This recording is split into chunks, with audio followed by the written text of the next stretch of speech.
On a connu l'évangile, mon papoun c'est un prédicateur, ça fait plus de 26 ans qu'il prêche, mais ça ne nous attirait pas pour autant.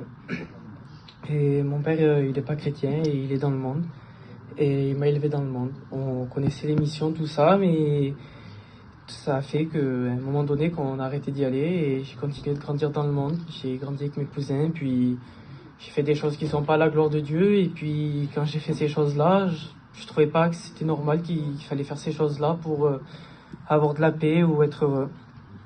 Et ça m'attristait qu'il fallait faire ces choses-là. Puis un jour, une copine à moi, elle me disait d'aller à La Réunion. Pendant plus d'un mois, elle me disait d'y aller.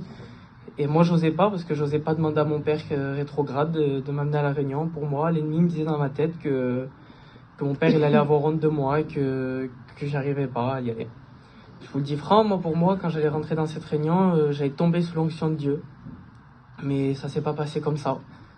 Je me suis assis, j'ai trouvé que c'était là ma place et j'ai été béni. Et cette bénédiction m'a donné faim et soif de bénédiction. Et au fur et à mesure, j'ai été de réunion en réunion. Et puis, à un moment donné, l'ennemi est venu m'attaquer. J'ai laissé une petite brèche et il s'est faufilé. C'était un soir et j'avais un peu délaissé la prière, la lecture et tout. Et ma cousine, elle m'appelle, puis on parle des choses de Dieu, mais elle connaissait pas mon état. Et elle me parle et puis d'un coup, elle me dit quelque chose, et puis ça me touche. Et puis moi, dans ma tête, je me dis, demain je prierai, demain je me repentirai, je ferai tout demain. Mais moi, j'avais pas conscience que le lendemain nous appartient pas. Puis c'est comme si à la seconde même, je me suis retrouvé paralysé. Et puis je voyais une vilaine chose au loin. Puis dans moi, plein de choses, il s'est passé plein de choses. Puis le Saint-Esprit m'a parlé, il me disait de partir, puis moi j'ai pas écouté cette voix.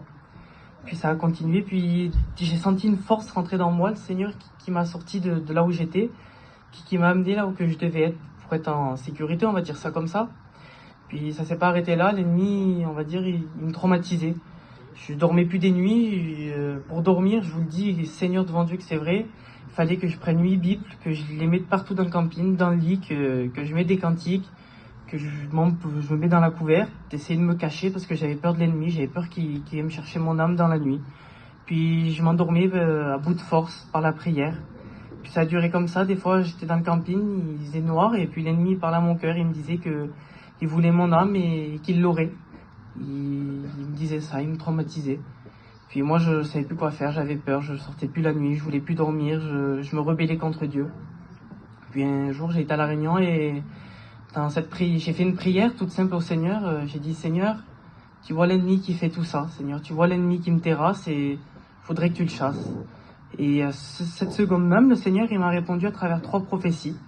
Je me rappelle plus exactement quoi, mais il y a une phrase qui est gravée dans mon cœur. C'est combat pas contre moi, mais combat avec moi. À ce moment-là, j'ai senti les chaînes tomber. Je savais que le Seigneur, il m'avait délivré, qu'il m'a donné autorité sur l'ennemi et ses démons, que j'ai pas à avoir peur. Il m'a délivré. Maintenant, je sais que mon âme, elle appartient au Seigneur. Entre-temps, j'ai fait beaucoup d'expériences avec le Seigneur. J'ai grandi avec le Seigneur. J'ai été baptisé au mois de septembre. J'ai été baptisé du Saint-Esprit il y a plus d'1 an. Le Seigneur, il fait des miracles dans ma vie tous les jours. Il y a personne qui lui appartient encore chez moi, mais je sais que le Seigneur, il va agir. Il m'a fait la promesse que mes parents y appartiendront un jour. Et puis je remercie le Seigneur. Amen.